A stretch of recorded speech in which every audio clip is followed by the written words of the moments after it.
Good morning, everybody. It's Dr. A back in the garden. It's a beautiful, beautiful September morning here, mid to late September. And the garden, well, the garden isn't half bad. It looks pretty good.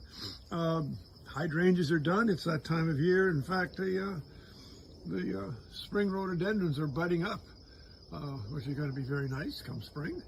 But right now, it's time for those beautiful fall flowering plants to take their bow.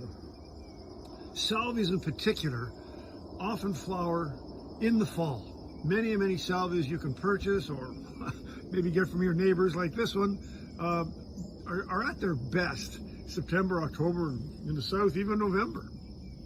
This one is one you're not going to see very often, but one I'm in love with and have been using for a number of years. This is called Phyllis Fancy. Salvia, Phyllis Fancy. And as you can see, she's big. She's probably a good 3 to 4 feet, well, 4 feet tall easily. And she has done all of this, of course, this year. She's perennial, probably zone 7 down. I'm not sure how perennial. I've seen it in Washington, D.C., and I've seen it in many areas of the country, but not often, not like the red salvias or the other big blue ones you see. Anyway, Phyllis Fancy, take a look. Easy to propagate, easy to grow, and you can see how clean it is. There's not a bug or a mold on it.